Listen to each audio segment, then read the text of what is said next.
Hello. Oh, yay, it works. So hello, everybody. Welcome to our Class Act panel. Basically, we're going to talk about being Class Act in Cambridge, some struggles people have had, kind of advice overcoming Cambridge culture and stuff like that.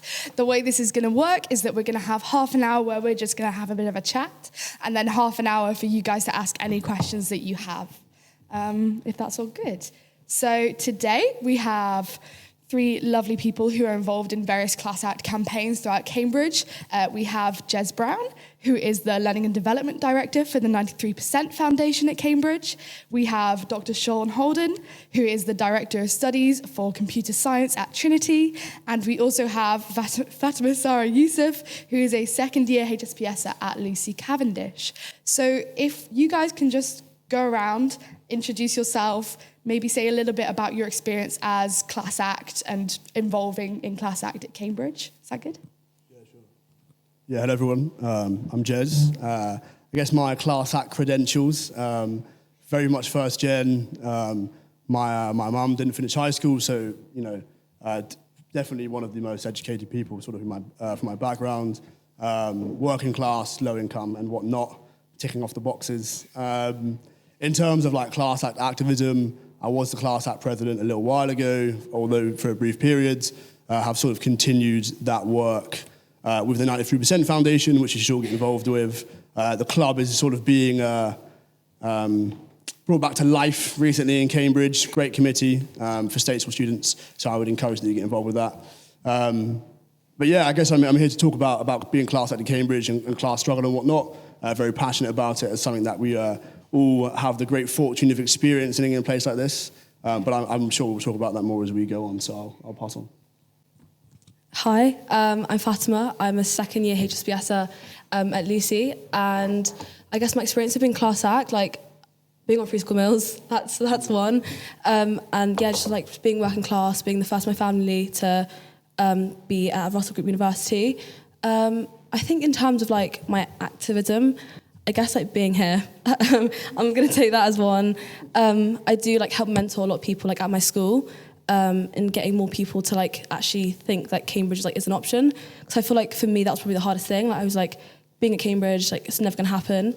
So I guess kind of like the visibility and like going back to my school and being like, you guys can kind of do it too. So yeah. And I think the main thing that I want to talk about is probably like class shock. Like not realising that people actually have this much money and like even just kind of like in conversation, like cultural capital and all that stuff. But yeah, it'll come up more in the conversation, but yeah. Hi everyone, I'm Sean. I think I will echo what the other panelists have said. I grew up in darkest Norfolk in the middle of nowhere in an environment that I think would be described as solidly working class. I was the first person in my family to go to university ever. In fact, I think I can confidently say I was the first person in my family ever to stay in education beyond the age of 16. Ending up as an academic was not really what was expected. I wasn't an undergraduate in Cambridge or Oxford. I actually went to the University of East Anglia because at the point I was choosing a university to go to, I got a record deal. When you get a record deal at 15, the choice, do I go to one of the great universities or do I stick around Norwich and try and be a rock star for a few years, is a very easy one to make. So I didn't actually come to Cambridge until I was a PhD student, and then I was away at University College London as a lecturer for a while, and then I came back here. And I've been in Cambridge for about 20 years now as DOS at Trinity in the department. Now, my involvement with Class Act is up until being invited to this, actually quite minimal, because I received an invitation to do this panel. So I've just been asking these lovely people what Class Act is all about in Cambridge. Hopefully I'll know even more in half an hour's time. Nice, yeah, I can use this one. It's okay. So, yeah, I mean, let's talk about Cambridge. And Cambridge is a very, very strange place if you do not have experience of university, if your family does not. So kind of coming to Cambridge, what would you say was kind of the hardest thing as somebody from a Class Act background or going to university as a class act person, what was the hardest thing you had to overcome? Yeah, sure. Yeah, I guess the big thing for me is, again, I think, not to steal what I know you're going to want to say, but the big thing is about culture shock, right? And I see, not that we should use CamFest as the source of anything, right? But I see a post on CamFest the other day, and someone was like being a bit baity, and they were like, "Oh, how could you not know that people at Cambridge had so much money?" And it's like, the thing is, like, as much as you know there are rich people at Cambridge, to actually fathom the amount of money that some people have is actually ridiculous. But it's not just about that. It's about how normal it is for people to talk about going on holiday and going skiing. Skiing is the big one, obviously, as we all know. Going to musicals and theatre and having singing lessons and all of these things, right? People don't realise how much like wealth very much dictated their lives up until the point, and I guess continuing on from where we are now. The big thing for me, I think, about class, and the reason that I'm so passionate about it, is that I often don't think there's really a space to talk about it properly. Like, if you try to talk about class properly, I feel like everybody finds themselves feeling like they're under attack, which means that my method usually is just to attack them specifically in the first place, because they're going to feel the same way about it regardless, right? I've attempted to sort of engage intellectually with people on class before, but I think the truth is, I think the reason why it's difficult for a lot of people is, I think it's true to say that if you're from a class act background, your journey to Cambridge was harder, your journey in Cambridge was harder, and your journey from Cambridge will continue to be harder. But it's never to suggest that because you weren't class act, that your journey here isn't hard. But I think highlighting these things makes people think like you're taking something away from them. To mention that they had a better education or tutoring or money and all of these opportunities makes them feel that they've not had to work hard, which obviously isn't the case. So I think that people get defensive and shut down on these conversations in a way that they might not, and would potentially be more open to talk about other points of identity. That's sort of been my experience anyway. So I guess that's one of my big things, is that the battle that you have with class and with wealth in Cambridge is very much a personal one, and one that you can sometimes engage with a few people on who are from a similar background, but I don't know, there's a lack of empathy and understanding, I think, with people who aren't from that same background often. Yeah, I mean, I think for me, like, the biggest shock was probably, like, I thought I was kind of well off before I came to uni. Like, I just thought, like, living in a council flat, because, like, most people my year lived in, like, the same estate as I did. And, like, going on, like, a school trip to Germany, like, on a coach, I thought that was money. I thought I had money. And then when I came here and people had, like, holiday homes, I was like, this is not checking into, like, what I thought was money. And I think, like, like, your class and, like, kind of how you like conversate and like your humor is like so kind of well tied. Like, even in like the stuff that people like name drop. I went to like an Emma Politics Society dinner, and they were just name dropping these French politicians, and I was like, I don't know who they are, and like it made me kind of internalize it a lot. And I was like, should I know who these people are? Like, am I meant to know what all of this is? And I think even stuff like food as well. Like, I went to this burger place and they were like, how do you want your burger? And I was like, well, cooked, you know? So like even this whole like steak and stuff, like I think I had my first like 3-course meal like at formal here. And like even stuff like steak as well, like all of that was just like a massive shock to me because I just didn't expect any of that. And also like kind of like what you were touching up on in terms of like theatre and stuff. Like I'm pretty sure I would love theatre and like musicals and all that. I just didn't have the money to do that. So I think, yeah, when you like hear people like name dropping all the stuff, like dinner, these politicians, where they're going out like kind of on holiday, yeah, that was a shock to me.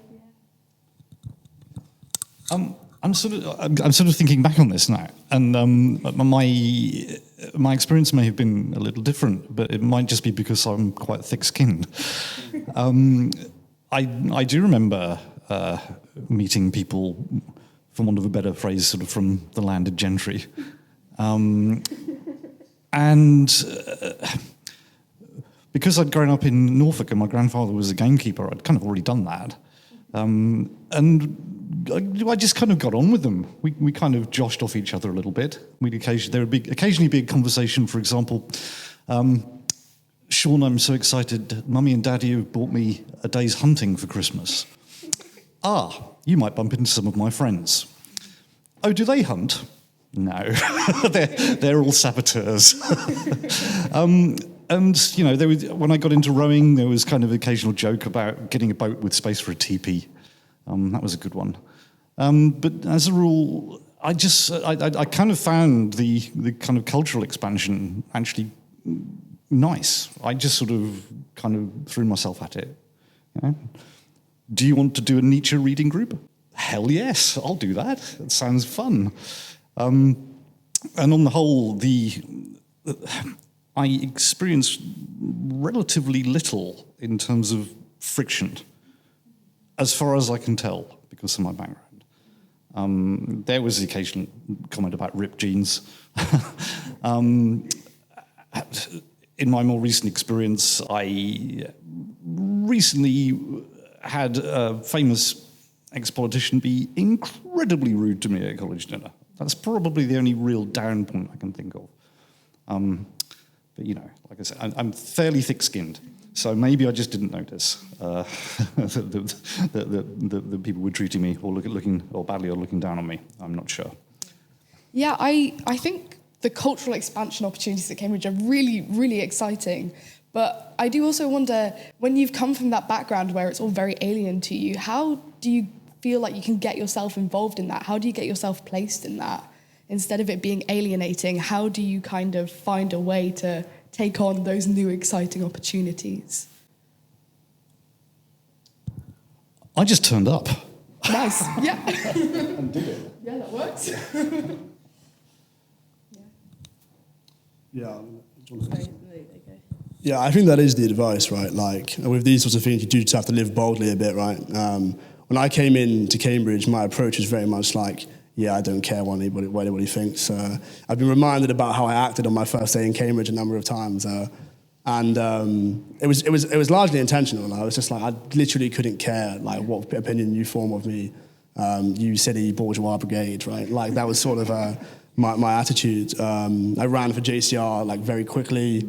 I was like, cool, I'm here, make the most of it. But I'm not going to pretend that that's something that everybody will have like the confidence to do. Like not everybody like, I don't know, lives their life with like so little shame about how they're perceived or whatever, right?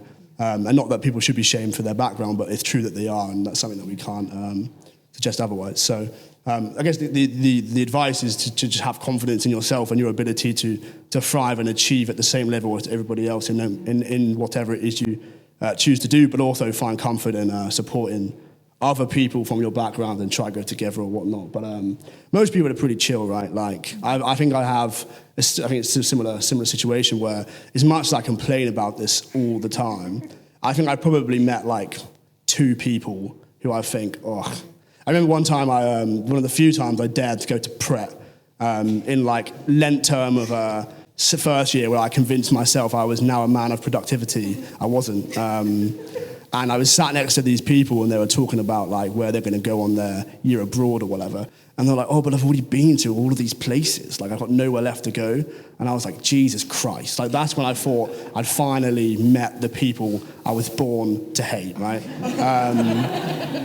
But actually, like, I don't know, I think the experience, if you told sixth former Jez that I'd maybe have had 5 negative class-based experiences in Cambridge, I would have probably, I don't know, done something egregious. But like, that has been my experience anyway. It's been mostly pretty welcoming and pretty chill.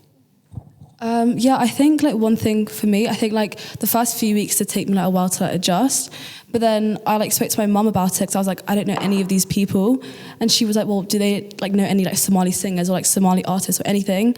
So I think when we talk about cultural capital, I think sometimes we focus so much on like fitting into like the middle class cultural capital.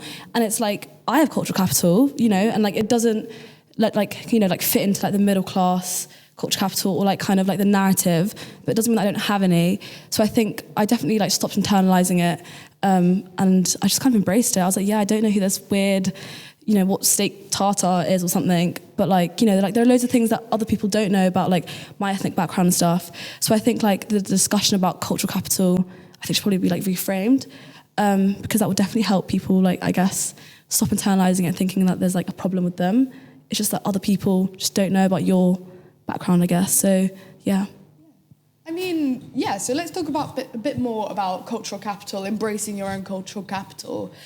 There's a lot of stuff thrown at you, supervisions and all of that, where it feels sometimes, at least to me, like you're being moulded into a specific way of being, into that kind of middle-class cultural body. How do you guys, or do you have any tips for people to kind of embrace the cultural capital that they feel they grew up with, whether that is kind of working class or something like that? If you don't have any thoughts, that's okay. It was a very long-winded question. Yeah, I mean, what do you think you have held on to the most coming to Cambridge from when you were kind of sixth form and younger? I mean, I guess for me, probably like my ethnic background. I think that's why I guess like intersectionality should probably be talked about, because it's not just kind of like seen in isolation, like my class, like my ethnic background. And again, like I guess it definitely took me like a while to accept like my kind of like who I was. Like, I was kind of getting called like whitewashed and stuff quite a lot. But then I also think like surrounding yourself with people that are normal. I think you can definitely choose like who you want to interact with. And so, yeah, I think once I like made like a good kind of like friendship circle of people that, you know, are down to earth and stuff, I think that helped me. I think my experience has been kind of similar. You know, okay, if you're from the middle of nowhere in Norfolk as a UK person, it's a bit like being American and coming from the middle of nowhere in Alabama. You know, there's a certain kind of connotation that goes with being a Norfolk boy, and I've never really kind of lost that. I don't know what it is. Certainly, all my family are still there, and when I go home, it's nice to be among people who are different. I can't really explain what the difference is, but Cambridge is a very unusual place. You're interacting with very unusual people when you come here, and that's not in a bad sense. It's just that being an academic is an unusual kind of thing. It's sort of uber focused on things that really require your entire attention all the time. And that makes for a particular kind of character. So it is kind of nice to get back and walk through the fields for a couple of days. So I've certainly held on to that. Yeah. Cool, that's totally fine. So let's also talk about being first generation, because that's kind of a really scary idea, going to a university and thinking everybody has all these support networks, they have these connections made, their family kind of knows what to do. How did you deal with that kind of being first generation and not having the same kind of networks that other people might have necessarily had? I'm probably not the best person to answer that, again, because as I said, I wasn't an undergraduate in Cambridge or Oxford or even in a Russell Group university. UEA was kind of pretty down to earth. I kind of got eased into the Oxbridge thing because through all the time I was at UEA, my then girlfriend was at Oxford. So I did Oxford at the weekends and kind of learned about it that way. So I had a kind of a gentle introduction to what Oxford was all about, which seemed to work quite well. And then by the time I was applying for a PhD, I kind of knew what it was about. But I didn't know, when I was an undergraduate, I didn't know about the college system. I didn't know that there were these weird things called fellows that lived there. What the hell is that all about? I only lived about that one is Oxford and started thinking, that looks like a good way to make a living. So, yeah, by the time I actually ended up here, I'd kind of got some feel for it. I mean, I guess for me, like, I think I was probably a bit naive because when I came to Cambridge, I thought it would be this whole, like, equalizer thing. Like, okay, like, now that I'm at Cambridge, like, we all have the same network of people. I didn't actually think nepotism was a real thing. I did not know people actually, like, got jobs through their parents. I thought we all applied on, like, Indeed or something. That's not the case. But I think I've definitely had like a mixed experience in terms of like my application and stuff, because like my school basically gave me like no support. Like I had like a 15-minute session, like an interview prep session before my real Cambridge interview, and it was like, what do you like about Cambridge? And I was like, Jane, this is not, like, I'm not going to get asked this, and I didn't. And also like my parents as well, like kind of didn't really support me in that sense because like they just didn't even know what college was. Like they didn't really understand Cambridge. Both my parents were actually really hesitant of like sending me to Cambridge as well. Like they just thought that I would never fit in and stuff, which I think like I definitely understand their fears, but I think it's a bit dangerous because, you know, like if you kind of keep saying, oh, like you shouldn't go here because you won't feel welcome, then like no one would go to these places. So yeah, like my school didn't really offer me much support, and like I had a few classmates and like their parents would like do tours and like take them to every single like uni and stuff, and like my parents didn't really do that. But then on the other side, like I was really involved in terms of like youth parliament and stuff and like the Sutton Trust, and I was doing loads of like social mobility, charity, that kind of stuff. So I definitely did have a better understanding of like universities than like people in my year. So like when it came to like personal statement support, because my school was so bad, I had like the Sutton Trust to like rely on. So I think those groups are pretty good. They have bursaries as well. So yeah, I think they definitely kind of eased me in terms of like applying to Cambridge. And also like I think what I really do like respect, I guess, is like a few colleges had good like outreach. I think that's something that probably needs to be talked about more. Like colleges should really be pushing out their outreach and also like paying for stuff. Like I think if you want working class students to be coming to Cambridge, you better be paying for them. And like, you know, like making sure that their like travel was like paid for, accommodation is paid for. So I had like this residential at Downing College, and they paid for my like entire like stay there and stuff. And like that actually made me want to apply to Downing. Did I get in to Downing? No, but you know, I still applied there. So yeah, I think definitely having more of those like initiatives and schemes was definitely helpful. Yeah. Yeah, I guess for me as well, I'm very lucky in the sense that although I think, you know, neither my high school or sixth form were particularly fantastic schools, very much like, you know, issues with being under-resourced and whatnot. I'm very lucky in the sense that I've had a lot of teachers in my life who have been probably too involved with my education and trying to make sure that I was successful and not like, I don't know, doing things that I shouldn't be. And I've never really left even my high school or my sixth form. I work at my high school now, so like the relationship that I have with my co-workers now is very much still like always like a teacher-student thing. I still feel like, you know, Mr. Wallace, my favourite teacher at high school, go to the pub with him now, but he's still kind of my teacher at the same time. So I've had a lot of people from my school background who have been involved. And if that's not the case for you, one of the big things for me is when I came to Cambridge, most of my Cambridge-related questions, I just spoke to my college family about it.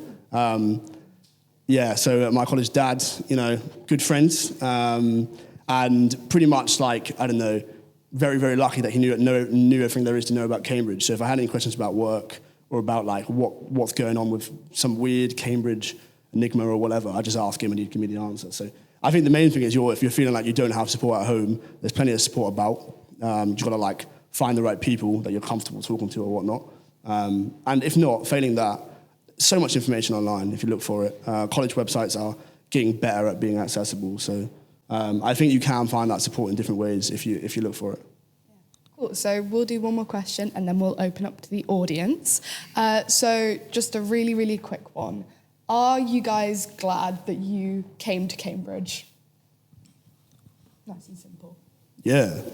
Like, I think like sometimes I'm like, oh, and I have to do work, or like, oh, why can't I go to the pub every day?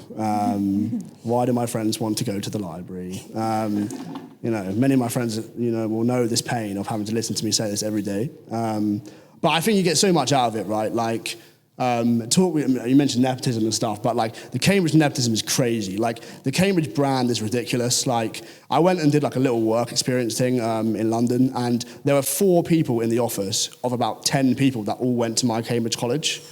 Because I was like, oh, they were like, where did you go? And I was like, Jesus. And I was like, I won't go to Jesus. I went to Jesus. I was like, what's going on? Like, why did you all go?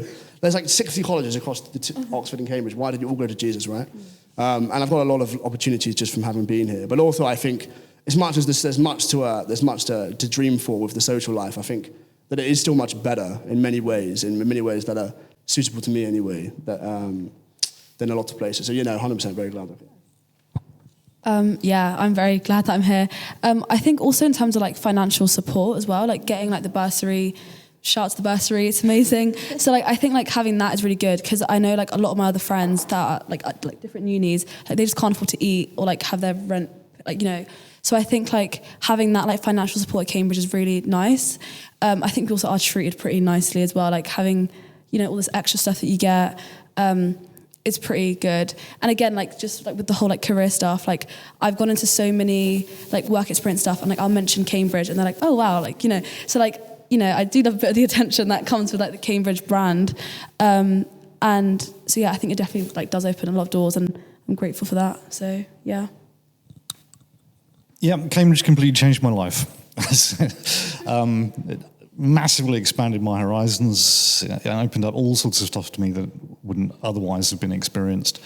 And just maybe to link back to what was said a moment ago about doing outreach, I generally run admissions for computer science in Trinity, and I speak to a lot of potential applicants, so it's kind of part of what I have to do.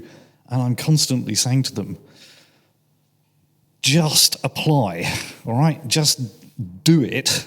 You must, because it's a brilliant place. You know, you may get in, you may not. You definitely won't get in if you don't apply. So just do it, all right? Don't listen to the absolute nonsense that people tell you about the place, because no one cares if you understand cricket or not, all right? You know, you still get these media and sort of folklore kind of things about the Cambridge and its admissions process and what it's like, which are just infuriatingly untrue, and we have to spend quite a lot of time in dispelling those. But you know, my experience of the place was that it completely changed my life for the better. Amazing, thank you so much. Oh, go I've got a point. I think also in terms of like community building and stuff, I think that's been quite helpful. Like for me, like coming from like a Somali background, like a lot of people kind of like don't go to university and stuff like in my state. Like when they found out that I was going to Cambridge, like there was a lot of love, which was like really nice. And like I think quite a lot of people back at like, you know, like back like where I live are like really proud. And like when I like go and tutor and stuff and like go back to my school, like it is really refreshing seeing all the people that like do like look up to me. So I think like being at Cambridge is definitely like, you know, like help like build that up again. So yeah, that's been nice. Hey, thank you very much. We'll now open up to audience questions. We've got just over 20 minutes. So if anybody has any questions for our panellists, feel free. Ooh. Oh, hello, person in the back there. No microphone, okay. Do you want to stand up and you might have better? This is to Fatima. You talk about your identity quite a bit, and that's not a criticism. Do you think that being a black person at Cambridge, it changes your experience? Because being working class, well, it is part of your identity, but it's not your full identity. Like, do you want to talk more about it in terms of your first generation, I'm assuming? Okay, your first generation Brit as well. Can you talk a bit about that for us, please? Thank you.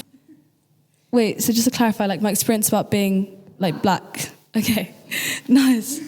I guess like my experience of being black, I think like a lot of it, I think like before I was applying to Cambridge, like I'd get a lot of like, oh, like you're whitewashed and like stuff like that, and like kind of having to like fit like some kind of like, you know, like some expectation. So I think like that was a bit like annoying, like just because I sound a certain way, you know, or do certain things, like that doesn't necessarily mean I'm like a different race or something. So I think that was, yeah. But I guess in terms of like my racial identity, I think it definitely was a bit hard adjusting to like where I came from, like where I lived, like having loads of Somali people in my state to not having that many people of colour like around me.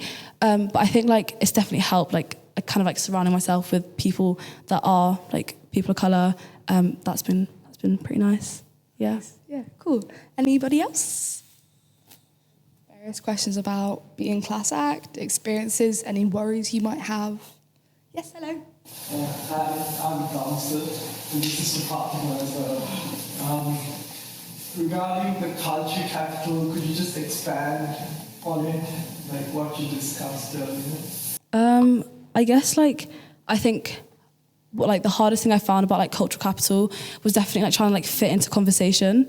Kind of like even stuff like schools. I remember like on the freshers like London event, like the first thing people asked me was like, what prep school did I go to and what school did I go to? And that is such like, that's just like a way to like identify basically like your class.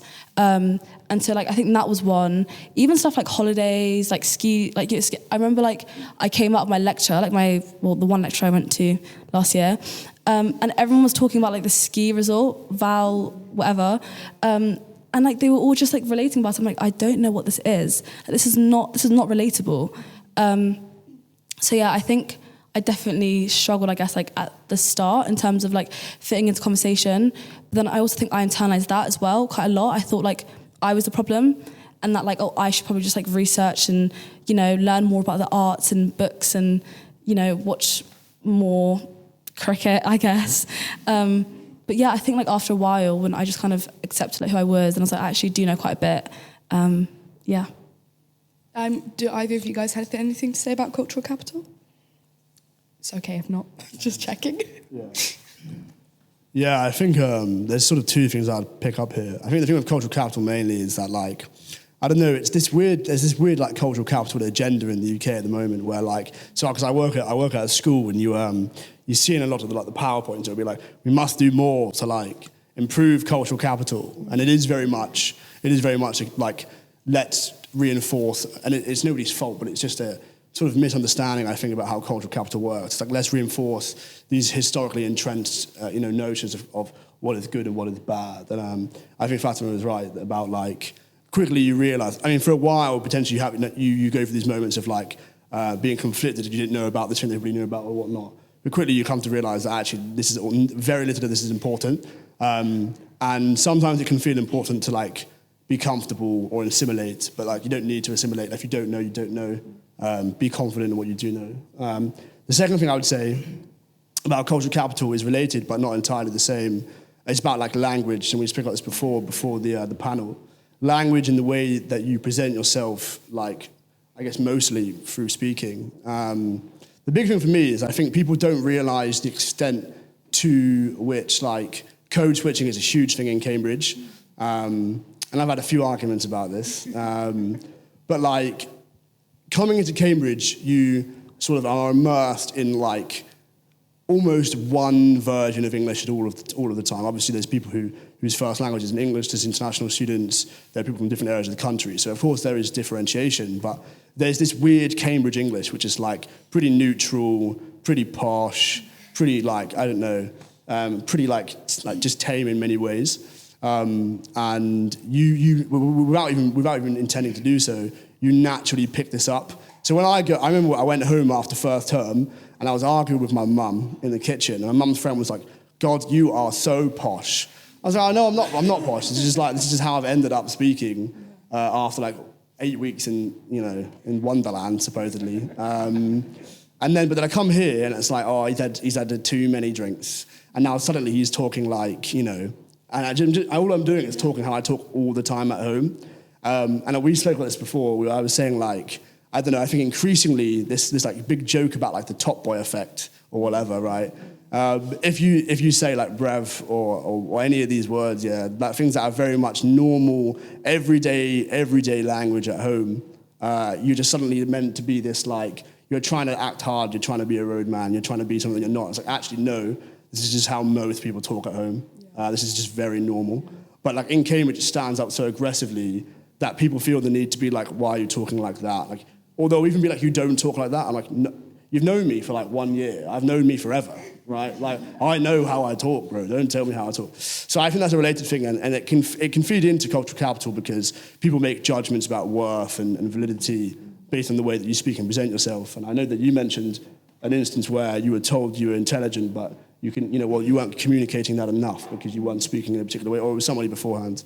And I think that's true too. Like, you can be judged like in your intelligence based on the way you communicate something, because people are too busy worrying about your intonation or like the words you chose to use rather than like the meaning of what you're saying. So. Yeah, no, when I came to Cambridge, I found it really weird how people felt very justified in like mocking how I talked, just because I had a bit more of like a working class like slang and stuff like that. It was very strange. Yeah. Yeah. I'll just raise a word of warning again from something we were discussing beforehand. I don't know how many of you are freshers, But be warned right now, you're going to go home at the end of term with a Cambridge accent, and your family won't recognise you. Okay, and you'll probably find that you'll be speaking in a Cambridge accent, and then you'll over the vacation you'll gradually walk back to your own regional accent, and then you'll come back here and you'll go back to Cambridge again. And after the end of the first year, you'll probably go home and you'll be changing accent mid-sentence, depending on what you're talking about, and your families are going to find it really odd. A point. This is like back to Balkus's question about like being black and stuff. I think there definitely, I kind of felt the whole pressure of like black excellence and stuff. And like the second like any person that is black gets into Cambridge, like their comments are just flooded with like, oh, black excellence. And it's like, obviously like, yeah, like well done. But I kind of think that makes people feel like they have to like kind of like fulfill this role. And it's like, why can't we just like exist and just be normal, just like people at Cambridge? Because I guess it might like other people. But yeah. No, those were all really incredible things to say. Thank you very much. Any other questions? Yes, hello. Hi. Firstly, thank you for sharing your experiences and being vulnerable about this. Really appreciate it. I think we're all learning a lot. So we've been hearing like a lot of experiences with peers and other classmates, but I'm curious to know about your experiences with professors, particularly, or departments, or the faculty. How have you kind of felt about that and managed to navigate? I think for me, one thing that I found quite hard was like learning how to talk to like senior, older people. And that's something that like my friend that went to private school, he was saying that like, you know, like you're taught from like, you know, like a young age, like how to talk to like, older people. And like, I just didn't find, because like, I'm very confident. I can talk to a lot of people and I can talk a lot. But when it came to like supervisions and talking to like people that are, well, like professors, I like struggled with that a lot just because it was like the first time I'd ever kind of had that opportunity. And also like class sizes as well. Like I went from like class sizes, like I had some science lessons with like 40, 50 people to being supervisions like one-to-one, like 2-to-1. So I think that definitely like scared me a little bit. But then I just was like, you know what, they're all normal people and I'm here for a reason. I might as well just, you know, enjoy it, I guess. So yeah, I think I definitely got over that after a few weeks being here. Yeah, I think for me, I guess I sort of came in, I had a pretty like peer-to-peer relationship with a lot of my like teachers at sixth form. It was very chill, like first name basis and all of that. So it wasn't sort of as big of a jump from like high school as, if I'd continued in sort of the high school way of teaching, it might have been a bigger jump. But I definitely recall like when I first came, trying to be very careful about what I said in supervisions, not really like, not swearing, not like, I don't know, using too much slang. But eventually I just realised, I was like, it doesn't matter what I say, they're going to have to sit here and talk to me for an hour anyway. Like, I'm just going to say how I want. And I remember at Supo, I had, I think it was at the beginning of Easter term of first year, and me and my mate Joby, who left Supo, and he was like, Jez, you do realise you just swore at, and like, just basically just chatting nonsense at your supervisor for an hour, like you would to your mates. I was like, brilliant. But I think that like they're educators at the end of the day. Like, if they, for some reason, decide that, like, you know, they think you're an idiot because you speak weirdly, then that's on them. They still have to supervise you, right? You know, you're still going to get the same education. But I think the other thing is, like, having confidence in approaching academics.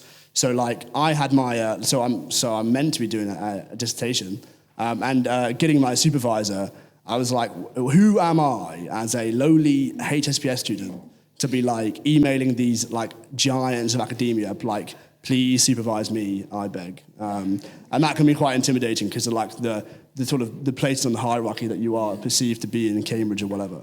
But I just think that you've got to back yourself 100% all the time, right? And at the end of the day, I think most academics are in it, you know, at least for some good, right? They do care genuinely about your success. So just back yourself, have confidence, and you know, you'll be fine. Just to add to that, I think like for me as well, I definitely compared myself to other people in like my supervision groups, and like I would like look at their work and I'd be like, this is not how I write. Like we are writing completely differently, and like yeah, like that really used to scare me because I just kind of thought that I was like not as good as them. But then kind of after I learned that, you know, like they've been taught for so many years to like talk a certain way and write a certain way, and that, you know, I'm obviously here for a reason, and I guess I can write an essay. Yeah, I think once I got over that fear, it was okay. but I definitely was comparing myself to a lot of people in my groups. Yeah. And I mean, Sean, we could redirect this conversation From the other side. for a bit for you. Yeah. How is it as a director of studies, as a supervisor? Interacting with other academics or interacting with the people that I teach? I could say. Well, interacting with other academics, we tend to be quite a flat hierarchy bunch.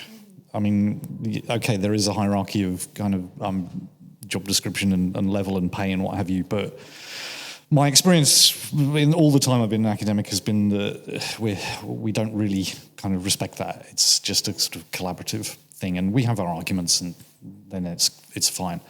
And I mean, I can only speak for myself in how I interact with typically my directees, and I'm generally quite informal. I mean, I usually start with freshers by saying, call me Sean. If I ever tell you to call me Dr. Holden, you will be really in the shit, okay? You will know you're in trouble if I make you call me Dr. Holden, which is actually true, because if it gets to some kind of formal dean's thing, then sure. And I don't really mind people swearing. I mean, I swear all the time in supervisions. I swear at people in lectures if they don't shut up. So, and some of them just sit there yapping and get a mouthful. But we're all grown-ups. So, but I don't know how typical I am as a supervisor because I don't watch other people's supervisions. And my approach really is, okay, you have me for an hour, make use of me. And I'll do what I can to get you unstuck wherever you're stuck. That's just sort of what I do for a living. So it's at least from my supervisions, that doesn't seem fairly untypical. I was really scared because supervisors supposedly really high up academics. They're all published and they've all got books and stuff like that. And then you go to these supervisions and they're like, I just want to help you. If you need to swear, swear. If you need to get annoyed at a certain writer, get annoyed. It's not untypical. Yeah, the fact is they are generally quite accomplished, but we're also, I think, on the whole, mostly nice people. At least I try. Okay, I think we've got time for 2 more questions. So if anybody has a question, in the green top. This is mainly for Sean. I was just going to ask, obviously, you're at Trinity College and it has a certain reputation that might very differ from a class act background. So I'm just going to ask, do you think your college does enough, or could they do more? And also, what could they do more to get rid of that reputation and become a bit more representative of society? I'm not sure how you shift a reputation. I don't know what we could do to shift a reputation that's that heavily ingrained. The college itself does massive amounts of outreach. I mean, it really, really goes out of the way to just tell people, look, apply and come here. I don't know any of my colleagues in Trinity who give the tiniest iota of a damn what your background is. We just want to get really good people in. Okay, that's what we want to do, whatever the background is. Okay, I'm doing admissions. I don't care where people are from or any sort of irrelevant characteristic. I just try and get it out of my head. Whenever I hear the term unconscious bias, okay, this is a bad thing, but I try to think in terms of conscious unbias. Okay, you have to actually be thinking about it. Just take people for the content of the character. And I actually think that my colleagues in Trinity, on the whole, are of the same mindset. Okay, so it's not perfect. And there are difficulties because Cambridge's requirements for undergraduates are really high. Now, it's not a problem. It's not a problem that we have really high standards because these are really hard degree programs. And I have taught at other universities, so I know there is a difference. Okay, I was 7 years at University College London as a lecturer, so I've seen the difference in the difficulty of the degree programs. And obviously, if for something like science subjects, where it is actually advantageous in many cases to have further mathematics, obviously, if you're at one of the many schools where they can't teach further mathematics, well, that's a problem. What I would actually like to see to make make this situation better in terms of getting more people from working class backgrounds in would actually be for some government to come and sort out the secondary school system and pay maths teachers properly. Because very few people, unless they have an incredible sense of vocation, who are actually qualified to teach mathematics, I think would make the decision of becoming a mathematics teacher. It doesn't seem to be a profession where you are treated with respect or properly paid.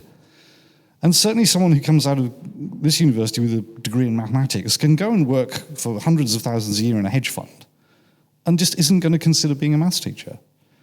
And just from the perspective of the sciences, just improving maths teaching throughout the secondary system would probably do a lot to level the playing field.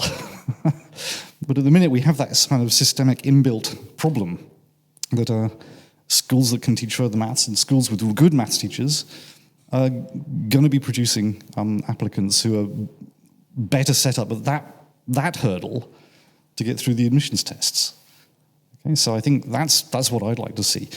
But in terms of, going back to the original question, in terms of Trinity's kind of representation, yes, it's got loads of money, it's beautiful, it's got all the history, it's got Isaac Newton, it's got the tree and all this kind of stuff. But I think the people who are actually there see beyond that, you know. We just want to get good people in. I'll pass on. I think like kind of adding onto that in terms of like the systemic problems like of Cambridge, I think there are like, I guess like two things. I guess like firstly, like you have like the college disparity. Like, so Trinity, like I've got a few friends there that get the Trinity bursary. Very lucky. And I think that's doing like really good things in terms of like getting more working class people to apply. Like if they know that their rent's getting covered, that's amazing.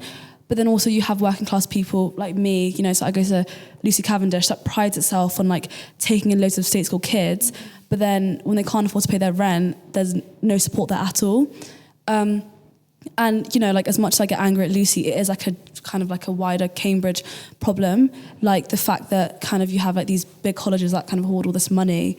And yeah, it is good that they're helping their students, but again, that's still quite like exclusive. And I guess like the second thing is like the inequality in Cambridge, like in itself, like, you know, like if you look at like homelessness in Cambridge, I think like in 2020, Cambridge was, I think, the poorest city in the country. Like that's embarrassing. And then you just have like all the money that Trinity and John's and Cambridge like has. I think there was a stat like Oxbridge colleges to put together could pay for every single home an international student. Like we could put that money to, you know, like actually helping people in this community.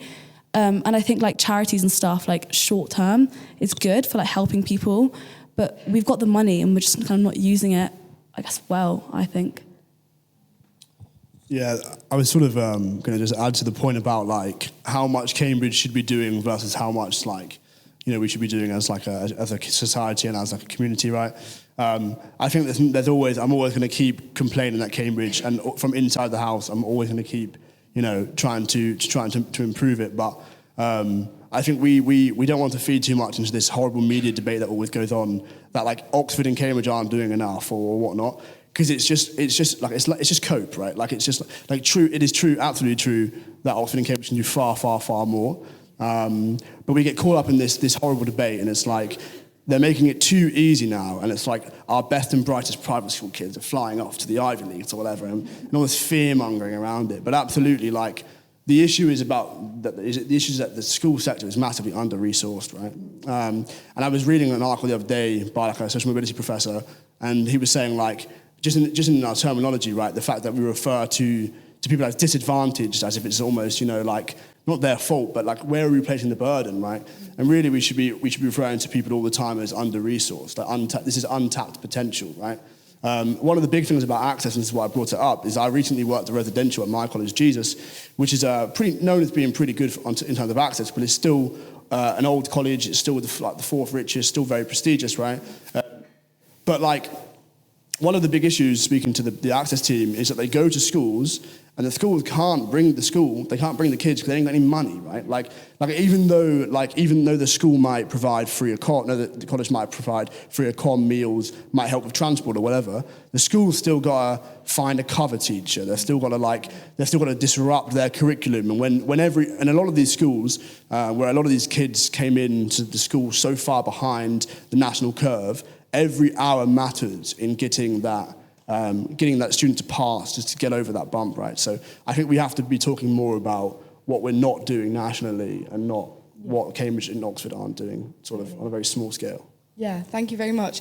Thank you so much for your questions. They were so good that we've now hit the end of our time. I'm very sorry that we can't answer all of them. What we'll do to just finish off, if we can just do one sentence, and we'll keep it one sentence, a bit of advice for being class act at Cambridge. I think definitely embrace it. I think confidence will kind of take a while to eventually build up and stuff. I know you said one sentence, but yeah, I think being around people that are normal and just so you're not thrown off by stuff. Yeah. Yeah, similarly, I think all of us have said something to this effect about sort of getting over the confidence barrier. There's lots of things you can do here that you probably couldn't have done before you came here, and there may be some kind of trepidation, coming from whatever background it is you come from. Do I fit into this? Is this for me? Forget that. Just do it. All right. you want to do something that doesn't fit with your background? Screw it. Just do it. Just try it. And that's what it's there for. I'd say I know it might take some bravery and a bit of sort of boosting of your confidence, but the fact is, if you want to do it, just do. And you'll thank yourself in 6 months' time.